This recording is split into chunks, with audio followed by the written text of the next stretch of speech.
Hey guys, how are you? Today I'm here for another book review. I'm going to be reviewing The Woman in Black by Susan Hill.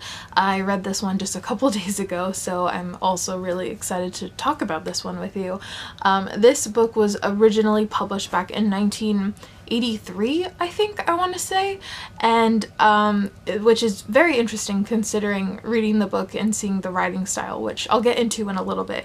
And for those of you who may not have read this book, maybe you've heard of the film because it has been adapted several times. The most recent one, I believe, is the one starring Daniel Radcliffe, aka Harry Potter, which I had watched years and years ago, and I didn't even know that The Woman in Black was based off of a book. I just thought it was a movie. So learning that was really cool because then I was able to read the book, and I think that having seen the movie and read the book, I think both hold up on their own, so I would recommend both, to be honest. Before we get into the book itself, let's talk a little bit about the author. I can't tell you much, but Susan Hill was born in the 1940s, and she is both a fiction writer and a non-fiction writer. She's been writing for years and years and years. I've only read The Woman in Black, but I think she tends to have more of a traditional older writing style, which is interesting because, like I said before, The Woman in Black, being that it was published in the 80s, it's written in such an old-timey gothic style, which I think is really cool. But she's written a lot of other books. I have no experience because I haven't read them. I can't tell you anything about them, but I think I'm definitely interested in picking up more of her work having read The Woman in Black. So let's get into the story itself.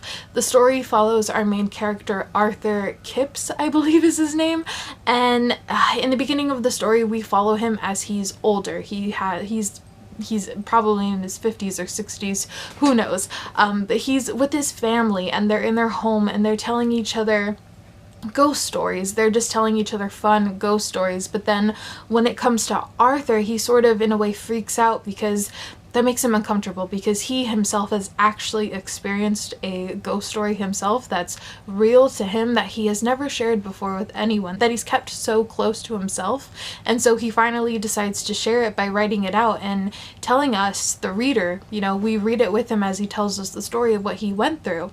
And so the story then goes to back when he was in his early 20s and he was a solicitor, and he was sent on one of his jobs to this small little town to get the papers organized of this woman who recently passed away.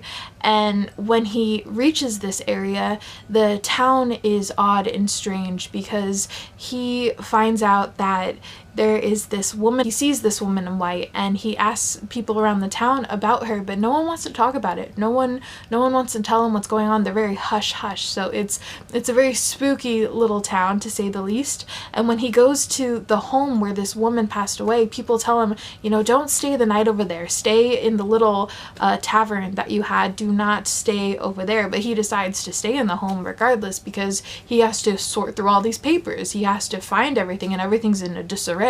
So he decides to stay there, and he probably eventually becomes haunted, and I don't want to spoil anything particularly, but it's a ghost story to say the least, and he's just trying to find out the history of this woman, like what truly happened to this woman, why is the town so quiet, blah blah blah, and that is the story.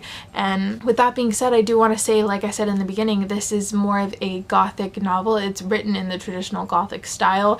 It's very, when reading it, I felt as if I was kind of reading something similar to like Frankenstein or Wuthering Heights, that sort of writing style, and I love that because it is so consuming and atmospheric and chilling at times. That writing style really pulls you in, and if you're reading it in during the right time and setting or place, I was reading this, you know, alone at night, of course, with some tea. It was just the perfect time to read it, and I love that sort of story. And so I just completely fell into the words on the page, and I was just so consumed. And this is a ghost story at its core. It's quite simple. You know, we follow him throughout the story, Arthur, and then we're not really told what happened to this woman in black until the end of the story when we find out everything. So you find out with him right at the end, and so it's this slow, steady build-up, which I love so much. And you know, though things in the book are kind of repetitive at some points, because Arthur's going, then something happens and he's haunted, and then something else happens and he's haunted again, and da da da da da, and he's haunted again, but it's still so worth the read because it's just a very compelling, entertaining read. And the setting of the story in itself really just like pulls it all together, because it's set in this small town and there are marshes everywhere, and the home that he's staying at is actually kind of cut off from the rest of the town in a way, because at a certain time of the day the tide rises and blocks off this road, so he really is stranded at some points. And it's so spooky because I myself, I live right next to a slough, like a marsh kind of thing, and so just picturing that, knowing I'm right next to that, I was very in the zone when it came to this book. So I really enjoyed it. I loved the character, I loved the writing style, I loved just the spookiness of it, because it just felt like an old-fashioned ghost story. It could have been told this story by anyone while I was camping or something, you know, and it would have spooked me out. Granted, I will say that, you know, when it comes to book versus movie, the movie, when I watched it a long time ago, back when I was probably in high school or middle school, who knows when, spooked me out a lot, because I think when you bring that sort of story to life, you're able to just, with the cinematography and the images, you're able to really build up that spooky tension. But the books is still definitely able to do that. I wasn't as terrified as I was with the movie. The movie did really scare me as a kid, but the book itself is still chilling. It will still chill you, just probably not in the same way, I guess I could say. Does that make sense? I'm not sure if that makes sense, but I was a big fan of this. In case you couldn't tell, I really like this. I think it's written as if it was a classic, so if you're a fan of a classic ghost story, you will like this.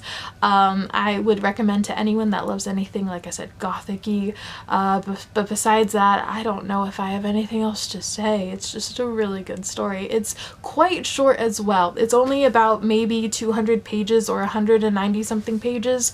I would say that if you are a fan of like super action-packed stories, this might not be for you because it's very slow burning, but at the same time, yeah, it's really good. It's a really good story, so I really recommend it. But yeah, I think that's all I have to say about The Woman in Black by Susan Hill. It's pretty good. I give it like 2 thumbs up.